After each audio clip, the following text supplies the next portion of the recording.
Bonjour à tous, reprenons notre histoire de Confucius. Donc, quelle a été sa vie? On a vu qu'il a vécu à cheval entre le 6e et le 5e siècle avant Jésus-Christ. La donnée numérique n'est pas fondamentale. Ce qu'il faut retenir, c'est que c'est la Chine pré-impériale. Il n'y a pas encore l'État centralisé. La Chine est féodale. Elle appartient à toutes sortes de petits potentats locaux qui dirigent des préfectures, voire des principautés, et qui sont, disons, pas forcément des modèles de vertu. Alors, Confucius, on dit qu'il a été le ministre de tel de ces princes, le conseiller auprès de tel autre. On lui prête également des hauts faits diplomatiques, parce qu'on commence à se faire la guerre à cette époque. Et surtout, il est l'auteur des plus grands canons, des 5 classiques de la culture chinoise traditionnelle, le livre des mutations par exemple. Bref, Superman. En réalité, ceci, c'est ce qu'on appelle une hagiographie. La géographie, c'est un terme qui désigne la vie des saints à l'origine. Jeanne d'Arc avec son épée et son étendard, qui va délivrer Orléans. Elle n'a jamais rien délivré. De même que Confucius n'a jamais été ministre, jamais été conseiller, il n'a jamais eu aucun rôle diplomatique et il n'est même pas l'auteur de son propre ouvrage.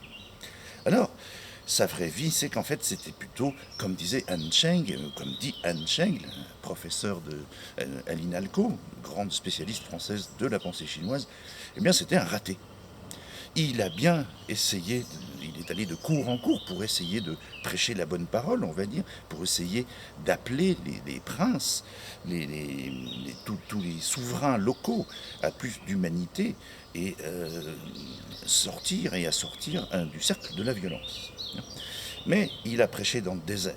Et à la fin de sa vie, il est retourné dans son Shandong natal, où il a fondé une école et formé des disciples. Bien.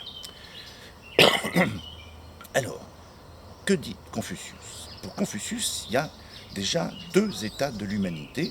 Vous pouvez être ce qu'on appelle un Junzi. Junzi, le fils du prince. Pourquoi on ne dit pas la fille de la princesse, je vous le demande, mais enfin c'est comme ça. Alors, il s'agit de la personne, pour Confucius, la personne de cœur, la personne humaine et créative, qui est à l'écoute des autres. Et après, vous avez le Xiaozhen. Xiaozhen, vous comprenez, un petit humain. Xiaozhen, c'est l'homme de peu, vulgaire, mesquin, veule, pour qui seul compte l'intérêt. Vous avez compris que pour Confucius et pour d'autres, ce sont des gens, disons, des dirigeants qui sont plutôt des Xiaozhen, et c'est les Xiaozhen qu'on trouve beaucoup de Junzi. Toute comparaison ou analogie avec une période contemporaine serait purement fortuite. Bien.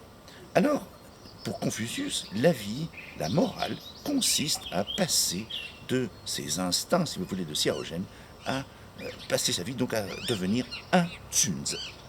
Pour devenir un Junzi, il y a un élément majeur de la pensée confucéenne, c'est ceci. Le shui, vous connaissez, apprendre. Ce sont les 5 premiers caractères du livre de Confucius. On fait abstraction du Kongzi Yue. Le Confucius dit Sui er shi xi zhi. Apprendre, et, ça c'est le et qui relie 2 verbes, shi, le temps de shero, le temps, donc le temps opportun, xi, pratiquer, expérimenter, zhi, ça c'est un pronom COD. Ah, COD, il est où le COD? Eh bien, ce qu'on apprend, on apprend bien quelque chose. Même si c'est pas, n'apparaît pas sous forme de caractère, on apprend bien quelque chose qui est rappelé ici. En fait, ceci, ça veut dire apprendre quelque chose et le confronter au moment opportun, l'expérimenter au moment opportun. N'est-ce pas là le bonheur? C'est la suite de la phrase. Bien. Vous notez au passage que si on plie comme ceci, on a shueshi, qui est la version moderne, dissyllabique, du verbe shuer. Bien. Alors, qu'est-ce que c'est que apprendre pour Confucius? Eh bien, ça n'est pas faire un cursus à l'université, 3 ans, 4 ans, et ensuite on est diplômé et on passe sa vie à divulguer un enseignement aux autres. Non.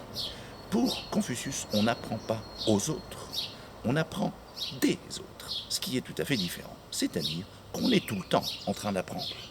Jusqu'à la fin de sa vie, on est encore en train d'apprendre. Confucius a dit à un moment, savoir que l'on sait quand on sait, et savoir qu'on ne sait pas quand on ne sait pas, c'est cela le savoir, la connaissance. Quand on y réfléchit, c'est pas évident pour tout le monde, hein.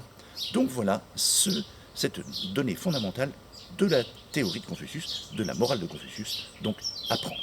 Bien. Alors, qu'est-ce qu'on devient quand on apprend? On s'investit dans une qualité qui est le gène. Gène, ça c'est un caractère magnifique. Vous reconnaissez ici la clé de l'humain, et là, 1, le chiffre 2. 2, ça ne veut pas forcément dire 2 personnes. Vous savez que 2 fois mou, l'arbre, donne lin, et lin, c'est pas 2 arbres, c'est la forêt. Ça, c'est l'homme dans son rapport à autrui. C'est l'homme en société.